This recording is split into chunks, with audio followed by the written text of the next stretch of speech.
Doctor Ravi Garg, director pioneer immigration, CICC member, Canada government ते Canada embassy तो मंजूर शुदा इमीग्रेशन एजुकेशन कंसलटेंट। मेरे वालों सारिਆਂ ਨੂੰ नमस्कार, सत श्री अकाल, गुड मॉर्निंग। ताकि स्टूडेंट्स पेरेंट्स मैनू मिल सकन और बहुत सारे इंस्टीट्यूशन ਜਿਹੜੇ ਕਾਲਜਿਸ ਤੇ ਯੂਨੀਵਰਸਿਟੀਜ਼ ਨੂੰ ਮਿਲ ਸਕਣ, ਇਸ ਕਰਕੇ ਕੰਪਨੀ ਸੈਮੀਨਾਰਸ ਲਾਉਂਦੀ ਹੈ। ਔਰ ਰੀਸੈਂਟਲੀ ਪਹਿਲਾਂ ਫਿਰੋਜ਼ਪੁਰ, ਮੋਗਾ, ਲੁਧਿਆਣਾ ਤੇ ਅੰਮ੍ਰਿਤਸਰ ਦੇ ਵਿੱਚ ਸੈਮੀਨਾਰ ਸੀ ਪਿਛਲੇ ਹਫਤੇ, ਔਰ ਹੁਣੇ ਇਸ ਹਫਤੇ ਲੱਗ ਕੇ ਹਟੇ ਨੇ ਜਲੰਧਰ, ਬਰਨਾਲਾ ਤੇ ਬਠਿੰਡਾ। ਕੱਲ ਬਠਿੰਡਾ ਸੀਗਾ, ਪਰਸੋਂ ਬਰਨਾਲਾ, ਉਸ ਤੋਂ ਪਿਛਲੇ ਦਿਨ ਜਲੰਧਰ ਦੇ ਵਿੱਚ। ਤੇ ਕੱਲ ਨੂੰ 10 ਜੁਲਾਈ ਨੂੰ ਬਹੁਤ ਵੱਡਾ ਮੈਗਾ ਸੈਮੀਨਾਰ, ਆਮ ਤੌਰ ਤੇ ਸੈਮੀਨਾਰ ਕਹਿੰਦੇ, ਇਹ ਮੈਗਾ ਸੈਮੀਨਾਰ ਇਸ ਕਰਕੇ ਕਿਉਂਕਿ ਇਸ ਦੇ ਵਿੱਚ 20 ਤੋਂ ਜ਼ਿਆਦਾ ਇੰਸਟੀਟਿਊਸ਼ਨਸ ਜਿਹੜੇ ਨੇ, ਕਾਲਜਿਸ, ਯੂਨੀਵਰਸਿਟੀਜ਼ ਪਾਰਟਿਸਿਪੇਟ ਕਰਦੇ ਪਏ ਨੇ। ਡਾਇਰੈਕਟ ਮਿਲਣਗੇ ਕਾਲਜਿਸ ਜਿਹੜੇ ਨੇ, ਇਹ ਯੂਨੀਵਰਸਿਟੀ ਸਟੂਡੈਂਟਸ ਤੇ ਉਹਨਾਂ ਦੇ ਪੇਰੈਂਟਸ ਨੂੰ, ਤਾਂ ਕਿ ਉਹਨਾਂ ਦੀ ਨਾਲ ਗੱਲਬਾਤ ਹੋ ਸਕੇ ਤੇ ਉਹਨਾਂ ਦੇ ਕੋਈ ਅਗਰ ਕੁਐਸਚਨਸ ਨੇ, ਕੰਸਰਨਸ ਨੇ, ਕੋਈ ਵੀ ਗੱਲਬਾਤ ਕਰਨੀ ਹੈ ਕਾਲਜ ਨੂੰ ਲੈ ਕੇ, ਫੀਸ ਨੂੰ ਲੈ ਕੇ, ਹੋਰ ਕੋਈ ਵੀ ਉਹਨਾਂ ਦੇ ਮਨ ਦੇ ਵਿੱਚ ਗੱਲਬਾਤ ਹੈਗੀ ਆ, ਉਹ ਕਾਲਜਿਸ ਦੇ ਨਾਲ ਸਿੱਧੀ ਕਰ ਸਕਦੇ ਆ। ਮੈਨੂੰ ਵੀ ਮੈਂ ਜਿਹੜਾ ਇਹ ਅਵੇਲੇਬਲ ਹੋਊਂਗਾ ਸਾਰਿਆਂ ਨੂੰ ਮਿਲਣ ਵਾਸਤੇ। ਖਾਸ ਤੌਰ ਤੇ ਇਹ ਕਿ 3-4 ਮਹੀਨੇ ਮੇਰੇ ਕੈਨੇਡਾ ਦੇ ਵਿੱਚ ਹੁੰਦੇ ਨੇ, ਬਾਕੀ ਦਾ ਟਾਈਮ ਇੰਡੀਆ ਦੇ ਵਿੱਚ ਵੀ ਬੈਠ ਕੇ ਬੈਕਐਂਡ ਤੇ ਬਹੁਤ ਸਾਰੀ ਮੈਨੇਜਮੈਂਟ ਦੇ ਕੰਮ ਕਰਨੇ ਹੁੰਦੇ ਆ, ਔਰ ਫਾਈਲਾਂ ਚੈੱਕ ਕਰਨੀਆਂ ਹੈਗੀਆਂ, ਸਟਾਫ ਨੂੰ ਦੇਖਣਾ ਹੁੰਦਾ ਹੈ, ਬੜਾ ਕੁਝ ਕਰਨਾ ਹੁੰਦਾ ਤੇ ਹਰ ਰੋਜ਼ ਨਹੀਂ ਮਿਲਿਆ ਜਾਂਦਾ। ਕੁਝ ਦਿਨ ਹੁੰਦੇ ਨੇ ਮਿਲਣ ਵਾਸਤੇ। ਖਾਸ ਤੌਰ ਤੇ ਫਿਰ ਇਹ ਸੈਮੀਨਾਰਸ ਦੇ ਵਿੱਚ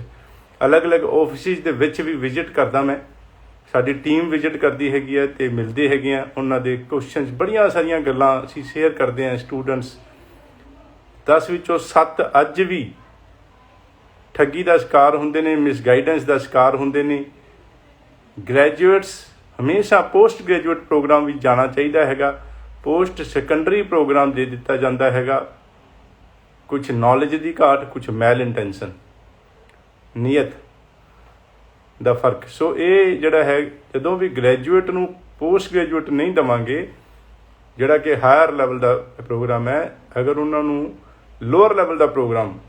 ਪੋਸਟ ਸੈਕੰਡਰੀ ਪ੍ਰੋਗਰਾਮ ਦੇ ਦੇਵਾਂਗੇ, ਸੋ ਵੀਜ਼ਾ ਦਾ ਹਾਈ ਰਿਸਕ ਦਾ ਮਤਲਬ ਰਿਫਿਊਜ਼ਲ ਦੇ ਚਾਂਸ ਹੋਣਗੇ। ਇਸੇ ਤਰ੍ਹਾਂ ਗਲਤ ਪ੍ਰੋਗਰਾਮ, ਸਪੋਜ਼ ਕਿ ਫੋਰ ਐਗਜ਼ਾਮਪਲ MBA ਕੀਤੀ ਹੋਈ ਹੈ ਤੇ post graduate diploma in business management ਅਗਰ ਆਪਾਂ ਦੇ ਦਾਂਗੇ, ਤੇ ਕੀ ਹੈਗਾ ਕਿ ਮਾਸਟਰਸ ਇਨ ਬਿਜ਼ਨਸ ਤਾਂ ਪਹਿਲਾਂ ਹੀ ਕੀਤਾ ਹੋਇਆ, ਗ੍ਰੈਜੂਏਸ਼ਨ ਤੋਂ ਬਾਅਦ ਵਾਲਾ post graduate programme in business management ਦੇ ਦੇਵਾਂਗੇ, ਲੋਅਰ ਲੈਵਲ ਤੇ ਹੋਏਗਾ ਜਿਹੜਾ ਕਿ ਆਲਰੇਡੀ ਸਟੂਡੈਂਟ ਕਰ ਚੁੱਕਿਆ ਉਸ ਪੜ੍ਹਾਈ ਤੋਂ। ਸੋ ਉਸ ਦੇ ਵਿੱਚ ਹਾਈ ਲੈਵਲ, ਜਿਹੜਾ ਹਾਈ ਚਾਂਸਿਸ ਆਫ ਰਿਫਿਊਜ਼ਲ ਹੋਣਗੇ। ਇਸੇ ਤਰੀਕੇ ਨਾਲ ਮਾਰਕਸ ਤੇ ਡਿਪੈਂਡ ਕਰਦਾ, ਸਟੂਡੈਂਟ ਦੇ ਮਾਰਕਸ ਕਿਸ ਪ੍ਰੋਗਰਾਮ ਦੇ ਵਿੱਚ ਹੈਗੇ ਨੇ, ਜ਼ਿਆਦਾ ਕਿਸ ਵਿੱਚ ਘੱਟ। ਫੋਰ ਐਗਜ਼ਾਮਪਲ ਕਿ +2 ਕਾਮਰਸ ਕੀਤੀ ਹੈ, ਅਕਾਊਂਟਿੰਗ ਦੇ ਵਿੱਚ ਨੰਬਰ ਘੱਟ ਨੇ, ਬਿਜ਼ਨਸ ਵਿੱਚ ਜ਼ਿਆਦਾ ਨੇ, ਤੇ ਘੱਟ ਵਾਲੇ ਨੰਬਰਾਂ ਵਾਲਾ ਪ੍ਰੋਗਰਾਮ, ਮਤਲਬ ਅਕਾਊਂਟਿੰਗ ਦੇ ਵਿੱਚ ਅਗਰ ਉਸ ਨੂੰ ਪ੍ਰੋਗਰਾਮ ਲੈ ਦਿੱਤਾ ਗਿਆ ਕੈਨੇਡਾ ਦੇ ਵਿੱਚ ਕਿਸੇ ਕਾਲਜ ਦੇ ਵਿੱਚ, ਤੇ ਉਹ ਫਿਰ ਉਸ ਦੀ ਰਿਫਿਊਜ਼ਲ ਦਾ ਚਾਂਸ ਹੋਏਗਾ। ਵੀਜ਼ਾ ਅਫਸਰ ਆਬਜੈਕਸ਼ਨ ਕੀ ਕਰਦਾ ਹੈ ਕਿ ਇੱਥੇ ਤੁਸੀਂ ਇਹ ਪ੍ਰੋਗਰਾਮ ਨਹੀਂ ਕਰ ਸਕੇ, ਇਹ ਵਾਲਾ ਸਬਜੈਕਟ ਜਿਹੜਾ ਅਕਾਊਂਟਿੰਗ ਦਾ, ਇੱਥੇ ਇੰਡੀਆ ਦੇ ਵਿੱਚ ਆਪਣੇ ਮਾਹੌਲ, ਆਪਣੇ ਟੀਚਰਾਂ ਦੇ ਵਿੱਚ ਨਹੀਂ ਕਰ ਸਕੇ ਪਾਸ, 50% ਮਾਰਕਸ ਵੀ ਥਿਓਰੀ ਦੇ ਵਿੱਚ ਨਹੀਂ ਲੈ ਸਕੇ, ਤੇ ਕੈਨੇਡਾ ਦੇ ਵਿੱਚ ਓਪਰੀ ਜਿਹੜੀ ਜਗ੍ਹਾ ਦੇ ਉੱਪਰ ਜਾ ਕੇ ਜ਼ਿਆਦਾ ਇੰਗਲਿਸ਼ ਉੱਥੇ ਚੱਲੇਗੀ, ਔਰ ਉੱਧਰ ਵਾਲੇ ਮਾਹੌਲ ਜਿਹੜਾ ਹੈ ਤੁਹਾਡਾ ਆਪਣਾ ਮਾਹੌਲ ਨਹੀਂ ਹੋਏਗਾ। ਕੈਨੇਡੀਅਨ ਐਟਮੋਸਫੀਅਰ, ਨਵੀਂ ਜਗ੍ਹਾ, ਨਵੇਂ ਪ੍ਰੋਫੈਸਰਸ, ਇੰਗਲਿਸ਼ ਦਾ ਮਾਹੌਲ, ਉੱਥੇ ਜਾ ਕੇ ਫਿਰ ਤੁਹਾਨੂੰ ਥੋੜ੍ਹੀ ਬਹੁਤ ਦਿੱਕਤ ਤਾਂ ਸਾਰਿਆਂ ਨੂੰ ਹੁੰਦੀ ਹੈ। ਲੇਕਿਨ ਅਗਰ ਉਹ ਇੱਥੇ 50% ਮਾਰਕਸ ਵੀ ਅਕਾਊਂਟਿੰਗ 'ਚ ਨਹੀਂ ਲਿੱਤੇ, ਤੇ ਉੱਥੇ ਜਾ ਕੇ ਕਿਵੇਂ ਸਟੂਡੈਂਟ ਇਸ ਨੂੰ ਜਿਹੜਾ ਪ੍ਰੋਗਰਾਮ ਨੂੰ, ਇੰਟੈਂਡਡ ਪ੍ਰੋਗਰਾਮ ਦਾ ਮਤਲਬ ਜਿਹੜਾ ਤੁਸੀਂ ਚੁਣਿਆ ਹੈਗਾ ਪ੍ਰੋਗਰਾਮ, ਉਸ ਦੇ ਵਿੱਚ ਕਿਵੇਂ ਪਾਸ ਹੋਣਗੇ? ਨਹੀਂ ਪਾਸ ਹੋਣ ਦੇ ਚਾਂਸਿਸ, ਫੇਲ ਹੋਣਗੇ। ਇਸ ਕਰਕੇ ਤੁਹਾਨੂੰ ਦਿੱਕਤ ਆਏਗੀ, ਇਸ ਕਰਕੇ ਰਿਫਿਊਜ਼ਲ ਦੇ ਦਿੰਦਾ ਵੀਜ਼ਾ ਅਫਸਰ। ਸੋ ਇਹ ਚੀਜ਼ਾਂ ਐਕਸਪਰਟਿਜ਼ ਦੇ ਨਾਲ 2003 ਤੋਂ ਕੰਪਨੀ ਹੈਗੀ ਆਪਣੀ ਪਾਇਨੀਅਰ ਇਮੀਗ੍ਰੇਸ਼ਨ। ਰੱਬ ਨੂੰ ਹਾਜ਼ਰ ਨਾਜ਼ਰ ਮੰਨ ਕੇ ਓਨੈਸਟੀ, ਟਰਾਂਸਪੇਰੈਂਸੀ, ਕੇਅਰ ਔਰ ਐਕਸਪਰਟਿਜ਼, ਇਸ ਕਰਕੇ ਕਿਉਂਕਿ CICC member, Canada government, Canada embassy ਦੀ ਵੈਬਸਾਈਟ 'ਤੇ cic.gc.ca ਇਹ ਵਾਲੀ ਵੈਬਸਾਈਟ ਹੈਗੀ ਹੈ, ਉੱਥੇ ਲਿਖਾਂਗੇ ਆਥੋਰਾਈਜ਼ਡ ਰਿਪਰੈਜ਼ੈਂਟੇਟਿਵ ਲਿਸਟ ਆ ਜਾਏਗੀ, ਔਰ CICC ਮੈਂਬਰਸ ਜੋ ਕਹਿਣਗੇ ਲਿਖਦੇ ਨੇ, ਜਿਹੜੀ ਐਮਬੈਸੀ ਲਿਖਦੀ IRCC ਲਿਖਦੀ ਹੈ ਕਿ CICC ਮੈਂਬਰਸ ਲੀਗਲੀ ਆਥੋਰਾਈਜ਼ਡ ਨੇ, ਉਸ ਦੀ ਲਿਸਟ ਦਿੱਤੀ ਜਾਂਦੀ ਹੈ। ਸੋ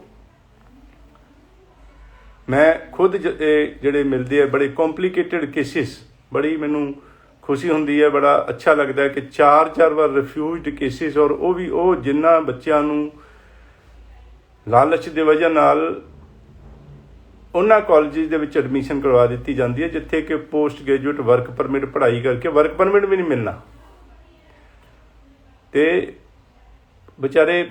10, 12, 15 ਲੱਖ ਅਰੇਂਜ ਕਰਦੇ ਬੜੇ ਮੁਸ਼ਕਿਲ ਨਾਲ ਜਿਹੜੇ ਸਟੂਡੈਂਟਸ ਆਪਣਾ ਸੁਪਨਾ ਸਾਕਾਰ ਕਰਨ ਵਾਸਤੇ, ਉਹਨਾਂ ਨੂੰ ਬਹੁਤ ਬੁਰੀ ਹਾਲਤ ਦਾ ਮਤਲਬ ਉਸ ਕਾਲਜ ਵਿੱਚ ਜਿੱਥੇ ਵਰਕ ਪਰਮਿਟ ਨਹੀਂ ਮਿਲਣਾ, ਔਰ ਫਿਰ PR ਕਿਵੇਂ ਹੋਏਗੀ ਉਹ, ਔਰ ਜਾ ਕੇ ਕਾਲਜ ਚੇਂਜ ਕਰਨ ਦੀ ਗੱਲ ਕਰਦੇ ਆ, ਕੁਛ ਨਾ ਕੁਛ ਬਹਾਨੇਬਾਜ਼ੀ ਦਾ ਮਤਲਬ ਕੁਛ ਨਾ ਕੁਛ ਇੱਧਰ ਉੱਧਰ ਦੀ ਗੱਲ ਕਰਕੇ ਵਰਗਲਾ ਲੈਂਦੇ ਨੇ, ਔਰ ਉਸ ਤੋਂ ਬਾਅਦ ਉਹ ਵਿਚਾਰਿਆਂ ਦਾ ਉੱਥੇ ਜਾ ਕੇ 5-7 ਲੱਖ ਰੁਪਇਆ 8 ਲੱਖ ਰੁਪਇਆ ਖਰਾਬ ਹੋਏਗਾ, ਤੇ ਬਹੁਤ ਜ਼ਿਆਦਾ ਦਿੱਕਤ ਦਾ ਸਾਹਮਣਾ ਕਰਨਾ ਪਏਗਾ, ਕਈ ਤਰ੍ਹਾਂ ਦੀ ਤਕਲੀਫਾਂ ਹੋਣਗੀਆਂ। ਸੋ ਇਹਦੇ ਬਜਾਏ ਜਦੋਂ ਸਿੱਧਾ ਰਸਤਾ, ਸਾਫ਼ ਸੁਥਰਾ ਸਿੱਧਾ ਰਸਤਾ, ਫੋਰ ਐਗਜ਼ਾਮਪਲ ਕੱਲ੍ਹ ਬਠਿੰਡਾ ਦੇ ਵਿੱਚ ਇੱਕ ਸਟੂਡੈਂਟ ਮਿਲੀ, ਦੇਖੋ ਉਸਨੇ ਉਹਦੀ ਪਹਿਲਾਂ ਵੱਡੀ ਸਿਸਟਰ ਦਾ ਅਸੀਂ ਵੀਜ਼ਾ ਲਗਵਾਇਆ ਸੀਗਾ, ਫਿਰ ਪੇਰੈਂਟਸ ਦਾ ਵਿਜ਼ਟਰ ਵੀਜ਼ਾ ਲਵਾਇਆ। ਉਹਨੂੰ ਪਤਾ ਹੈ ਕਿ ਅਸੀਂ ਰੱਬ ਦੇ ਬੰਦੇ, ਬਿਲਕੁਲ ਜੈਨੂਅਨ ਕੰਪਨੀ, ਬੜਾ ਅੱਛੀ ਗਾਈਡੈਂਸ, ਨਾਟ ਮਿਸ ਗਾਈਡੈਂਸ। ਸੋ ਉਸ ਛੋਟੀ ਭੈਣ ਦੇ ਇੱਕ ਦੇ ਵਿੱਚ 5.5 ਬੈਂਡ ਸੀਗੇ ਇੱਕ ਮੋਡਿਊਲ ਵਿੱਚ। ਅਸੀਂ ਉਹਨੂੰ ਕਿਹਾ ਕਿ ਇਸ ਵਕਤ ਐਮਬੈਸੀ 5.5 in 1 ਮੋਡਿਊਲ ਦੇ ਨਾਲ ਵੀਜ਼ਾ ਨਹੀਂ ਦਿੰਦੀ ਪਈ, ਤੁਸੀਂ ਇੰਪਰੂਵ ਕਰ ਲਓ, ਆਈਲੈਟਸ ਦੁਬਾਰਾ ਦੇ ਲਓ, ਤੇ 6 ਈਚ ਹੋਣੇ ਚਾਹੀਦੇ ਨੇ ਵੀਜ਼ਾ ਵਾਸਤੇ। ਕਿਸੇ ਹੋਰ ਕੋਲੇ ਗਏ, ਉਹਨਾਂ ਨੇ ਕਿਹਾ ਅਸੀਂ ਲਵਾ ਦਾਂਗੇ, ਔਰ ਉੱਥੇ ਲਵਾਇਆ, ਰਿਫਿਊਜ਼ ਹੋ ਗਿਆ। ਦੁਬਾਰਾ ਫਿਰ ਕਹਿੰਦੇ ਅਸੀਂ ਕੋਈ ਗੱਲ ਨਹੀਂ, ਅਸੀਂ ਫਿਰ ਦੁਬਾਰਾ ਕੋਸ਼ਿਸ਼ ਕਰਦੇ ਹਾਂ, ਕੋਈ ਗੱਲ ਨਹੀਂ, ਲੱਗ ਜਾਏਗਾ। ਦੁਬਾਰਾ ਫਿਰ ਲਗਾਇਆ, ਫਿਰ ਰਿਫਿਊਜ਼ ਹੋ ਗਿਆ। ਫਿਰ ਸਾਡੇ ਕੋਲੇ ਆਏ ਨਹੀਂ, ਕੱਲ੍ਹ ਮੈਨੂੰ ਮਿਲੇ ਸੀਗੇ, ਔਰ ਡੈਫੀਨੇਟਲੀ ਰੋਂਦੇ ਨੇ, ਫਿਰ ਕਾਫੀ ਅਪਸੈਟ ਹੁੰਦੇ ਨੇ। ਪੈਸੇ ਵੀ ਖਰਾਬ ਹੋਏ, ਟਾਈਮ ਵੀ ਖਰਾਬ ਹੋਇਆ, ਔਰ ਭਾਵਨਾਵਾਂ ਜਿਹੜੀਆਂ ਨੇ ਉਹ ਖਰਾਬ ਹੁੰਦੀਆਂ ਨੇ, ਪਰੇਸ਼ਾਨੀ ਹੁੰਦੀ ਹੈ। ਸੋ ਇਸ ਕਰਕੇ ਅਸੀਂ ਜਿਹੜਾ ਪਹਿਲਾਂ ਆਏ ਸੀਗੇ ਉਹਨਾਂ ਨੂੰ ਕਹਿ ਦਿੱਤਾ ਅਸੀਂ ਇੰਪਰੂਵ ਕਰ ਲਓ, 6 ਈਚ ਆ ਗਏ ਕੁੜੀ ਦੇ, ਕੱਲ੍ਹ ਮੈਨੂੰ ਮਿਲਣ ਆਈ ਸੀ। ਸੋ ਅਸੀਂ ਹੁਣ ਕੇਸ ਉਹਦਾ ਪ੍ਰੋਸੈਸ ਕਰਦੇ ਪਏ ਹਾਂ। ਸੋ ਇਹ ਜਿਹੜਾ it makes a big difference ਕਿ ਕੰਸਲਟੈਂਟ ਤੁਹਾਡਾ ਸਹੀ ਹੋਵੇ ਅਤੇ ਸਹੀ ਰਸਤਾ ਤਾਂ ਕਿ ਮਿਲ ਸਕੇ। ਬੜਾ ਫਰਕ ਮਿਲਣ ਦੇ ਵਿੱਚ, ਕਿਉਂਕਿ ਇਹ ਗੱਲਾਂ ਇਸ ਕਰਕੇ ਕਰ ਰਹੇ ਹਾਂ ਕਿ ਕੱਲ੍ਹ ਮੈਨੂੰ ਮਿਲਣ ਦਾ ਮੌਕਾ, ਕੱਲ੍ਹ 10 ਜੁਲਾਈ ਹੋਟਲ ਅਰੋਮਾ ਸੈਕਟਰ 22 ਮੈਂ ਖੁਦ ਮਿਲੂੰਗਾ, ਬੜੇ ਸਾਰੇ ਇੰਸਟੀਟਿਊਸ਼ਨਸ ਮਿਲਣਗੇ। ਸੋ ਉਹ ਜਿਹੜਾ ਹੈ ਉਸ ਥਾਂ 'ਤੇ ਜਾਣਾ ਜਿੱਥੇ ਤੁਹਾਡੇ ਰਿਲੇਟਿਵ ਫਰੈਂਡਸ ਰਹਿੰਦੇ ਨੇ, ਉੱਥੇ ਹੀ ਜਾਣਾ, ਕਿਉਂਕਿ ਇੱਕ ਕਾਲਜ ਦੇ ਕਈ ਕੈਂਪਸ ਹੁੰਦੇ ਨੇ। ਮੰਨ ਲਓ ਸ਼ੈਰੀਟਨ ਕਾਲਜ ਹੈਗਾ, ਉਸਦੇ ਕੈਂਪਸ ਹੈਗੇ ਆ, ਓਕਵਿਲ ਉੱਥੋਂ ਘੰਟੇ ਦਾ ਰਸਤਾ ਹੈਗਾ, ਦੂਰ ਪੈਂਦਾ, ਬਰੈਂਪਟਨ ਹੈਗਾ, ਮਿਸੀਸੈਗਾ ਹੈਗਾ, ਕਿਹੜਾ ਕੈਂਪਸ ਤੁਹਾਡੇ ਰਿਲੇਟਿਵ ਦੇ ਨੇੜੇ ਪੈਂਦਾ ਹੈਗਾ। ਇਸੇ ਤਰ੍ਹਾਂ ਹੋਰ ਕਾਲਜਿਸ ਦੇ ਅਲੱਗ-ਅਲੱਗ ਕੈਂਪਸ ਹੁੰਦੇ ਨੇ, ਅਤੇ ਅਲੱਗ-ਅਲੱਗ ਪ੍ਰੋਗਰਾਮ 'ਚ ਅਲੱਗ-ਅਲੱਗ ਕੈਂਪਸ 'ਚ ਅਵੇਲੇਬਲ ਹੁੰਦੇ ਨੇ। ਇਹਦੀ ਡੂੰਘੀ ਜਿਹੜੀ ਜਾਣਕਾਰੀ, ਕੁਛ ਕਾਲਜਿਸ ਲੀਨੀਅੰਟ ਹੁੰਦੇ ਨੇ, ਕੁਛ ਸਟ੍ਰਿਕਟ ਹੁੰਦੇ ਨੇ। ਪੜ੍ਹਾਈ ਕਰਨ ਵਾਲਾ ਬੱਚਾ ਜ਼ਿਆਦਾ ਪੜ੍ਹਾਈ ਕਰਨ ਵਾਲਾ ਹੈਗਾ ਜਾਂ ਨਹੀਂ, ਇਸ 'ਤੇ ਡਿਪੈਂਡ ਕਰਦਾ ਹੈ ਕਿਸ ਤਰ੍ਹਾਂ ਦਾ ਕਾਲਜ ਲੈਣਾ। ਪ੍ਰੋਗਰਾਮ ਵੀ ਕੁਛ courses, for example computer programmer ਬਹੁਤ ਹਾਈ ਐਂਡ ਪ੍ਰੋਗਰਾਮ ਹੈਗਾ, ਬਹੁਤ ਇੰਟੈਲੀਜੈਂਟ ਬੱਚਾ ਹੀ ਕਰ ਸਕਦਾ। ਜਿਹੜੇ ਆਮ ਬੱਚੇ ਜਾਣਗੇ ਅਤੇ ਹੋਰ ਫੇਲ ਹੋਣਗੇ, ਬਹੁਤ ਔਖੇ ਹੋਣਗੇ। ਇਸੇ ਤਰੀਕੇ ਨਾਲ ਬਾਕੀ ਅਲੱਗ-ਅਲੱਗ ਪ੍ਰੋਗਰਾਮਸ, ਕੁਛ ਔਖੇ ਕੁਛ ਸੌਖੇ, ਔਰ ਬੱਚੇ ਦੇ ਕਿੰਨੇ ਮਾਰਕਸ ਨੇ, ਕਿਸ ਤਰ੍ਹਾਂ ਦਾ ਇੰਟਰਸਟ ਹੈ, ਔਰ ਫਿਊਚਰ ਪ੍ਰੋਸਪੈਕਟਸ ਕਿਸ ਪ੍ਰੋਗਰਾਮ ਦੇ ਵਿੱਚ ਹੈਗੇ ਨੇ, ਔਰ ਉਸ ਦੇ ਵੀਜ਼ਾ ਚਾਂਸਿਸ ਕਿਸ ਪ੍ਰੋਗਰਾਮ ਦੇ ਵਿੱਚ ਹੈਗੇ ਨੇ, ਇਸ 'ਤੇ ਡਿਪੈਂਡ ਕਰੇਗਾ। ਔਰ ਇਹ ਜਿਹੜਾ ਤਜਰਬੇ ਦੇ ਨਾਲ ਹੀ ਕੋਈ ਐਕਸਪਰਟ ਇਮੀਗ੍ਰੇਸ਼ਨ ਕੰਸਲਟੈਂਟ ਤੁਹਾਨੂੰ ਸਹੀ ਰਾਹ 'ਤੇ ਪਾ ਸਕਦਾ। ਵੈਲਕਮ। ਔਰ 9 ਆਫਿਸਿਸ ਇੰਡੀਆ ਦੇ ਵਿੱਚ ਔਰ 2 ਆਫਿਸਿਸ ਕੈਨੇਡਾ ਦੇ ਵਿੱਚ। ਉੱਥੇ ਜਾ ਕੇ ਜਿਹੜੇ ਬੱਚੇ ਜਾਂਦੇ ਨੇ, ਉੱਥੇ ਜਿਹੜੇ ਕੈਨੇਡਾ ਦੇ ਵਿੱਚ ਦੀ ਜਿਹੜੀ ਹੈ ਕੋਈ ਸਰਵਿਸਿਜ਼ ਅਗਰ ਚਾਹੀਦੀਆਂ ਹੋਣ, ਰੈਜ਼ੀਡੈਂਸ ਅਰੇਂਜਮੈਂਟ, ਏਅਰਪੋਰਟ ਪਿਕਅਪ ਵਗੈਰਾ, ਉਸ ਦੀ ਕੇਅਰ, ਔਰ ਉੱਥੇ ਜਾ ਕੇ ਸਟੂਡੈਂਟਸ ਆਪਣੀਆਂ ਤਕਲੀਫਾਂ ਸ਼ੇਅਰ ਕਰਦੇ ਨੇ ਸਾਡੇ ਜਿਹੜੇ ਆਫਿਸਿਸ ਵਿੱਚ ਕਾਲ ਕਰਕੇ, ਅਤੇ ਸਾਨੂੰ ਪਤਾ ਲੱਗਦਾ ਹੈ ਕਿ ਇਸ ਪ੍ਰੋਗਰਾਮ ਵਿੱਚ ਬੱਚਿਆਂ ਨੂੰ ਦਿੱਕਤ ਆਉਂਦੀ ਹੈ, ਇਹ ਪ੍ਰੋਗਰਾਮ ਸੌਖਾ ਹੈ, ਔਖਾ ਹੈ, ਜਾਂ ਇਸ ਕਾਲਜ ਦੇ ਵਿੱਚ ਕੋਈ ਤਕਲੀਫ ਹੈ, ਜਾਂ ਅਲੱਗ-ਅਲੱਗ ਤਰ੍ਹਾਂ ਦੇ ਐਕਸਪੀਰੀਅੰਸਿਸ ਬੱਚੇ ਸ਼ੇਅਰ ਕਰਦੇ ਹੈ। ਔਰ ਉਸ ਐਕਸਪੀਰੀਅੰਸ ਦੇ ਆਧਾਰ 'ਤੇ ਤੁਹਾਨੂੰ ਸਾਡੇ ਐਕਸਪੀਰੀਅੰਸ ਦਾ ਫਾਇਦਾ ਦੇ ਕੇ ਅਸੀਂ ਤੁਹਾਨੂੰ ਸਹੀ ਪ੍ਰੋਗਰਾਮ, ਸਹੀ ਕਾਲਜ, ਸਹੀ ਕੋਰਸ ਜਿਹੜਾ ਹੈ ਦੇ ਕੇ ਅਸੀਂ ਤੁਹਾਨੂੰ ਇੱਥੋਂ ਵੀਜ਼ਾ ਲੈ ਕੇ ਭੇਜਦੇ ਹਾਂ, ਤਾਂ ਕਿ ਉੱਥੇ ਜਾ ਕੇ ਇਹ ਪੜ੍ਹਾਈ ਕਰਨ ਵਿੱਚ ਔਰ ਸਕਸੈਸ ਲੈਣ ਦੇ ਵਿੱਚ ਤੁਹਾਨੂੰ ਦਿੱਕਤ ਨਾ ਆਏ। ਫੀਸ ਵੀ ਕੁਝ ਕਾਲਜਿਸ ਦੀ ਲੋ ਹੈਗੀ ਹੈ, ਕੁਛ ਦੀ ਹਾਈ ਹੈਗੀ ਹੈ। ਦਾ ਮਤਲਬ ਦੇਖੋ, ਆਮ ਤੌਰ 'ਤੇ 1 ਸਾਲ ਦੀ ਫੀਸ 10 ਲੱਖ, 2 ਸਾਲ ਦੀ ਫੀਸ 20 ਲੱਖ ਹੁੰਦੀ ਹੈ। लेकिन बहुत सारे कॉलेज बहुत सारे प्रोग्राम ਦੇ ਵਿੱਚ 15 ਲੱਖ 2 ਸਾਲ ਦੀ ਫੀਸ तकरीबन 5 ਲੱਖ ਦਾ ਫਾਇਦਾ और बेनिफिट्स ਤੁਹਾਨੂੰ और वेलकम और अगेन ਜਿਹੜੇ ਕਾਲਜਿਸ ਖਾਸ ਤੌਰ ਤੇ ਸੈਰੀਡਨ ਕਾਲਜ ਜਿਹੜਾ ਬਰੈਂਪਟਨ ਮਿਸੀਸਾਗਾ ਓਕਵਿਲ ਵਿੱਚ ਕੈਂਪਸ ਦੱਸਿਆ ਬਹੁਤ ਸਾਰੇ ਸਟੂਡੈਂਟਸ ਬਰੈਂਪਟਨ ਮਿਸੀਸਾਗਾ ਟੋਰਾਂਟੋ ਵਿੱਚ ਜਾਣਾ ਚਾਹੁੰਦੇ ਨੇ ਉਹਨਾਂ ਦੇ ਵਾਸਤੇ ਮਿਸਟਰ ਸੰਦੀਪ ਰਾਣੇ ਜਿਹੜੇ ਹੈੱਡ ਆਫ ਦਾ ਜਿਹੜਾ ਇੰਟਰਨੈਸ਼ਨਲ ਡਿਪਾਰਟਮੈਂਟ ਜਿਹੜੇ ਕੈਨੇਡਾ ਵਿੱਚ ਹੁੰਦੇ ਨੇ ਉਸ ਖਾਸ ਤੌਰ ਤੇ ਵਿਜ਼ਿਟ ਕਰਦੇ ਪਏ ਨੇ ਕੱਲ 10 ਜੁਲਾਈ ਅਰੋਮਾ ਹੋਟਲ ਪਾਇਨੀਅਰ ਇਮੀਗ੍ਰੇਸ਼ਨ ਦੇ ਸੈਮੀਨਾਰ ਨੂੰ ਅਟੈਂਡ ਕਰਨ ਵਾਸਤੇ ਸਟੂਡੈਂਟਸ ਨੂੰ ਮਿਲਣ ਵਾਸਤੇ ਜਿਨ੍ਹਾਂ ਬੱਚਿਆਂ ਦੇ ਸੈਰੀਡਨ ਕਾਲਜ ਦੇ ਵਿੱਚ ਵੀਜ਼ੇ ਲੱਗ ਚੁੱਕੇ ਨੇ ਉਹ ਵੀ ਆ ਕੇ ਮਿਲ ਸਕਦੇ ਨੇ ਤਾਂ ਕਿ ਉਹ ਇਸ ਕਾਲਜ ਬਾਰੇ ਜਾਂ ਹੋਰ ਜਿਹੜੀਆਂ ਕੋਈ ਕੋਰਸਿਸ ਬਾਰੇ ਆਪਣੇ ਪ੍ਰੋਗਰਾਮਸ ਬਾਰੇ ਕਿਸੇ ਹੋਰ ਤਰ੍ਹਾਂ ਦੀ ਸੈਰੀਡਨ ਕਾਲਜ ਦੀ ਕੋਈ ਕੁਐਸਚਨ ਹੋ ਗਿਆ ਗੱਲਬਾਤ ਕਰਨੀ ਹੈਗੀ ਤਾਂ ਵੈਲਕਮ ਉਹ ਉਹਨਾਂ ਨਾਲ ਗੱਲਬਾਤ ਕਰ ਸਕਦੇ ਆ ਇਸੇ ਤਰੀਕੇ ਨਾਲ ਫੈਂਸਾ ਕਾਲਜ ਲੰਡਨ ਸਿਟੀ ਦੇ ਵਿੱਚ ਮਿਸਟਰ ਵਰੁਣ ਜਿਹੜੇ ਨੇ ਉਹ ਕੱਲ੍ਹ ਮਿਲਣਗੇ ਕੈਂਬਰੀਅਨ ਕਾਲਜ ਜਿਸ ਦਾ ਇੱਕ ਕੈਂਪਸ ਬਰੈਂਪਟਨ ਵਿੱਚ ਹੈ ਔਰ ਇੱਕ ਟੋਰਾਂਟੋ ਦੇ ਵਿੱਚ ਹੈਗਾ ਇੱਕ ਸਡਬਰੀ ਦੇ ਵਿੱਚ ਹੈਗਾ ਉਸ ਦੇ ਵਿੱਚ ਮੈਡਮ ਨੇਹਾ ਪ੍ਰਜਾਪਤੀ ਜਿਹੜੇ ਨੇ ਉਹ ਮਿਲਣਗੇ ਪ੍ਰੋਵੀਡੈਂਸ ਯੂਨੀਵਰਸਿਟੀ ਹੈਗੀ ਹੈ ਉਹ ਉਸ ਦੇ ਰਿਪਰੈਜ਼ੈਂਟੇਟਿਵ ਪਾਰਟਿਸਿਪੇਟ ਕਰਨਗੇ ਮੈਕਈਵਨ ਯੂਨੀਵਰਸਿਟੀ ਐਡਮਿੰਟਨ ਦੇ ਵਿੱਚ ਉਸ ਦੇ ਰਿਪਰੈਜ਼ੈਂਟੇਟਿਵ ਕਰਨਗੇ participate CNC college of New Caledonia ਜਿਸ ਦੇ post graduate program even post secondary program ਦੇ ਵਿੱਚ ਵੀ ਫੀਸ 15 ਲੱਖ ਜ਼ਿਆਦਾਤਰ ਪ੍ਰੋਗਰਾਮ ਦੀ ਹੈਗੀ ਹੈ ਜਿਸ ਤਰ੍ਹਾਂ ਮੈਂ ਪਹਿਲਾਂ ਦੱਸਿਆ Prince George city British Columbia ਦੇ ਵਿੱਚ ਇਹ ਕਾਲਜ ਹੈਗਾ ਉਸ ਦੇ ਵਿੱਚ ਮਿਸਟਰ ਨਿਪੁਨ ਹੈਗੇ ਨੇ ਉਹ ਮਿਲਣਗੇ college of the Rockies British Columbia ਦੇ ਵਿੱਚ ਮਿਸਟਰ ਨਵਨੀਤ ਮਿਲਣਗੇ Saint Thomas University mister Kartik Kashyap ਜਿਹੜੇ ਨੇ ਉਹ ਮਿਲਣਗੇ ਔਰ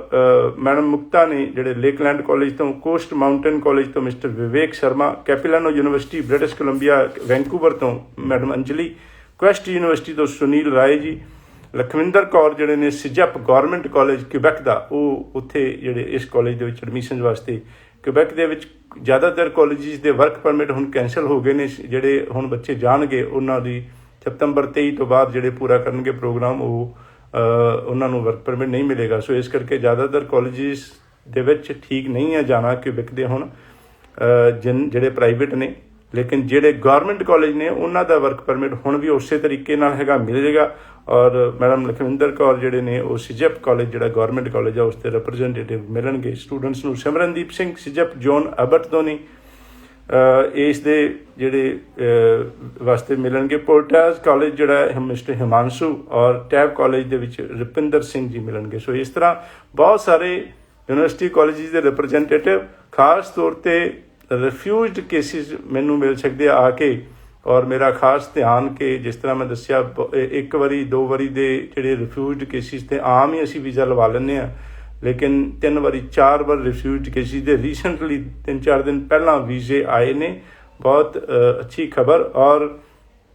ਇਸ ਵਕਤ ਪ੍ਰੋਸੈਸਿੰਗ ਟਾਈਮ ਜਿਹੜਾ ਤਕਰੀਬਨ 3 ਮਹੀਨੇ ਦਾ ਚੱਲਦਾ ਪਿਆ ਐਮਬੈਸੀ ਦਾ 3 ਮਹੀਨੇ ਬਾਅਦ ਜਿਹੜੀ ਹੈ ਪਾਸਪੋਰਟ ਰਿਕੁਐਸਟ ਆ ਰਹੀ ਹੈਗੀ ਆ ਉਸ ਤੋਂ ਬਾਅਦ 10-15-20 ਦਿਨ ਆਪਾਂ ਨੂੰ ਪਾਸਪੋਰਟ ਦੇ ਵਿੱਚ ਵੀਜ਼ਾ ਸਟੈਂਪਿੰਗ ਨੂੰ ਲੱਗਦੇ ਪਏ ਨੇ ਸੋ ਵੈਲਕਮ ਔਰ ਖਾਸ ਤੌਰ ਤੇ ਬਹੁਤ ਸਾਰੀਆਂ ਸੁਵਿਧਾਵਾਂ ਫੈਸਿਲਿਟੀਜ਼ ਖਾਸ ਤੌਰ ਤੇ ਇਸ ਸੈਮੀਨਾਰ ਦੇ ਵਿੱਚ ਕਿ ਕਾਲਜ ਦੀ ਐਪਲੀਕੇਸ਼ਨ ਫੀਸ ਐਮਬੈਸੀ ਫੀਸ ਕਈ ਸਟੂਡੈਂਟਸ ਕੋਲੋਂ ਨਹੀਂ ਲਿੱਤੀ ਜਾਏਗੀ ਜਿਹੜੇ ਸਿਲੈਕਟਡ ਸਟੂਡੈਂਟਸ ਮਾਰਕਸ ਚੰਗੇ ਹੋਣ ਬੈਂਡ ਚੰਗੇ ਹੋਣ ਕੰਪਨੀ ਫੀਸ ਵੀ ਨਹੀਂ ਲਿੱਤੀ ਜਾਏਗੀ ਔਰ ਸਕਾਲਰਸ਼ਿਪ ਅਪ ਟੂ $5,000 ਦਾ ਮਤਲਬ ਕਿਸੇ ਨੂੰ 500 ਕਿਸੇ ਨੂੰ 1000 ਕਿਸੇ ਨੂੰ 2000 ਕਈ ਗੱਲਾਂ 'ਤੇ ਡਿਪੈਂਡ ਕਰੇਗਾ ਉੱਥੇ ਜਦੋਂ ਵਿਜ਼ਿਟ ਕਰਨਗੇ ਤੇ ਉਹਨਾਂ ਨੂੰ ਜਿਹੜਾ ਦੇਖਿਆ ਜਾਏਗਾ ਉਹਨਾਂ ਦੇ ਕੇਸ ਟੂ ਕੇਸ ਵੀ ਔਰ ਇੱਕ ਕਿਸਮ ਦਾ ਉਹਨਾਂ ਨੂੰ ਚੁਣ ਕੇ ਅਸੀਂ ਇਹ ਸਿਲੈਕਟ ਕਰਾਂਗੇ ਕਿ ਕਿੰਨੇ ਡਾਲਰ ਦਾ ਦੇਣਾ ਹੈਗਾ ਲੇਕਿਨ ਹਰ ਸਟੂਡੈਂਟ ਨੂੰ ਵੀਜ਼ਾ ਲੱਗਣ ਤੋਂ ਬਾਅਦ ਉੱਥੇ ਸਕਾਲਰਸ਼ਿਪ ਦਿੱਤਾ ਜਾਏਗਾ ਸੋ ਵੈਲਕਮ ਖਾਸ ਤੌਰ ਤੇ ਰਿਫਿਊਜ਼ਡ ਕੇਸਿਸ ਆਪਣੀ ਰਿਫਿਊਜ਼ਲ ਲੈਟਰ ਪਿਛਲੇ ਕਾਲਜ ਦੀ ਆਫਰ ਲੈਟਰ ਅਗਰ ਹੋ ਸਕੇ ਤਾਂ ਉਹਨਾਂ ਦੀ ਜਿਹੜੀ ਕੇਸ ਜਿਹੜਾ ਐਮਬੈਸੀ ਵਿੱਚ ਲੱਗਿਆ ਸੀਗਾ ਉਸ ਦੀ ਫਾਈਲ ਦੀ ਕਾਪੀ ਸਾਡੇ ਕੋਲ ਲੈ ਕੇ ਆਉਣ ਔਰ ਅਸੀਂ ਆਪ ਜਿਹੜਾ ਹੈ ਖਾਸ ਤੌਰ ਤੇ ਸਾਰੇ ਕਾਲਜਿਸ ਮਿਲ ਕੇ ਮੈਂ ਖੁਦ ਮਿਲ ਕੇ ਸਾਰਾ ਕੇਸ ਦੇਖ ਕੇ 1-to-1 ਮੀਟਿੰਗ ਕਰਾਂਗੇ ਦਾ ਮਤਲਬ ਇਹ ਕਿ ਇਕੱਠੇ ਨਹੀਂ ਕਿ ਇੱਕ ਕਲਾਸ ਲਾ ਲਈ ਆ ਉਹਦੇ ਵਿੱਚ ਕੁਝ ਲੈਕਚਰ ਦਿੱਤਾ ਨਹੀਂ 1-to-1 ਕਿਉਂਕਿ ਅਲੱਗ-ਅਲੱਗ ਕੇਸਿਸ ਅਲੱਗ-ਅਲੱਗ ਉਹਨਾਂ ਦੀ ਡਿਟੇਲ ਅਲੱਗ-ਅਲੱਗ ਪ੍ਰੋਫਾਈਲ ਹੁੰਦਾ ਹੈਗਾ ਕਿਹੜੇ ਕਾਲਜ ਵਿੱਚ ਰਿਫਿਊਜ਼ ਹੋਇਆ ਕਿਉਂ ਰਿਫਿਊਜ਼ ਹੋਇਆ ਔਰ ਕਿਹੜੇ ਕਾਲਜ ਵਿੱਚ ਆਪਾਂ ਹੁਣ ਵੀਜ਼ਾ ਲਵਾਂਗੇ ਕਿਹੜੇ ਪ੍ਰੋਗਰਾਮ ਵਿੱਚ ਲਵਾਂਗੇ ਇਹ ਸਾਰਾ ਗੱਲਬਾਤ ਕਰਾਂਗੇ ਔਰ ਖਾਸ ਤੌਰ ਤੇ ਫਾਈਲਿੰਗ ਟੀਮ ਜਿਹੜੀ ਹੈ ਸਾਡੀ ਕਿ ਕਿਹੜੇ ਕਾਗਜ਼ ਡਾਕੂਮੈਂਟਸ ਲੱਗਣਗੇ ਕਿਹੜੇ ਨਹੀਂ ਲੱਗਣਗੇ वो फाइलिंग टीम और काउंसलिंग टीम और मैनेजमेंट टीम और एडमिशन टीम सारे ਜਿਹੜੇ ਹੈ ਤੁਹਾਡੇ ਕਿਹੜੇ ਕਾਲਜ ਦੇ ਵਿੱਚ ਕਿਹੜੇ ਕੋਰਸ ਦੇ ਵਿੱਚ ਐਲੀਜੀਬਿਲਿਟੀ ਬਣਦੀ ਹੈ, ਕਿੰਨੇ ਬੈਂਡ ਚਾਹੀਦੇ ਨੇ, PTE ਦਾ ਸਕੋਰ ਕਿੰਨਾ ਤੁਹਾਡਾ ਜਿਹੜਾ ਹੈ ਐਲੀਜੀਬਿਲਿਟੀ ਬਣਦੀ ਹੈ PTE ਸਕੋਰ ਦੇ ਨਾਲ ਕਿ ਨਹੀਂ। ਹਾਲਾਂਕਿ ਆਈਲੈਟਸ ਜ਼ਿਆਦਾ ਪ੍ਰੈਫਰਡ ਹੈਗਾ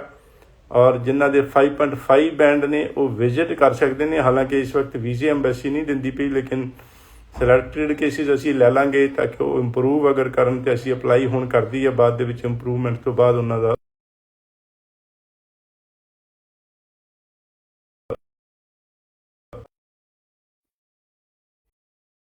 दिन बाद 15 दिन बाद हो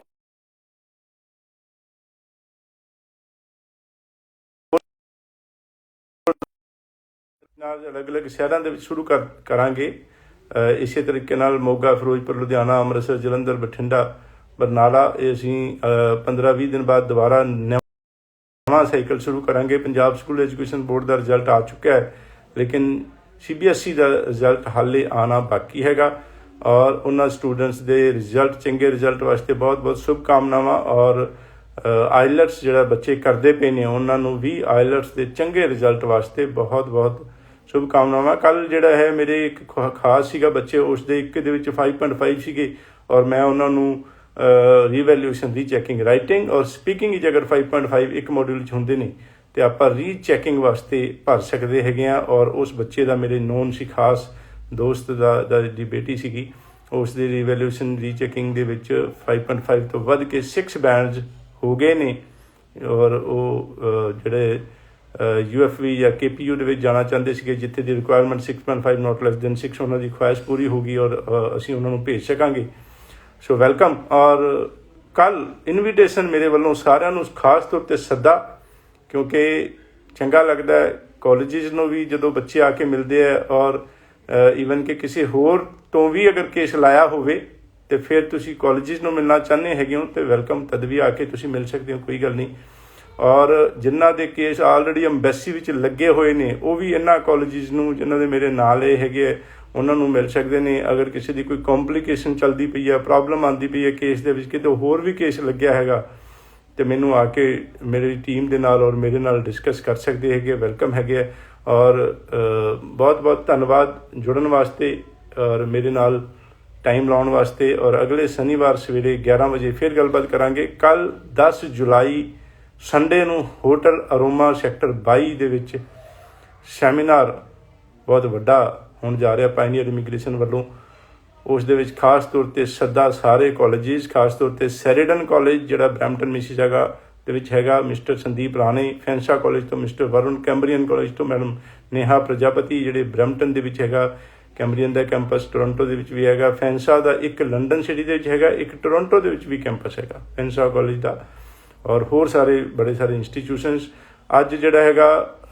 ਕਈ ਅਖਬਾਰਾਂ ਦੇ ਵਿੱਚ ਇਹ ਜਿਹੜੀ ਆਈ ਹੋਈ ਹੈ ਡਿਟੇਲਸ ਆਈਆਂ ਹੋਈਆਂ ਨੇ ਸੈਮੀਨਾਰਸ ਦੀਆਂ ਔਰ HT ਹਿੰਦੁਸਤਾਨ ਟਾਈਮਸ ਦੇ ਫਰੰਟ ਪੇਜ 'ਤੇ होर कई अखबारों के आई हैं तो वेलकम। और किसी भी तरह की इंक्वायरी वास्ते गलबात वास्ते 70 613 70613 कॉल करके तुसी जानकारी लै सकते हो, अपना टाइम फिक्स कर दे सकते हो मीटिंग वास्ते। बहुत बहुत धन्यवाद। सत श्री अकाल।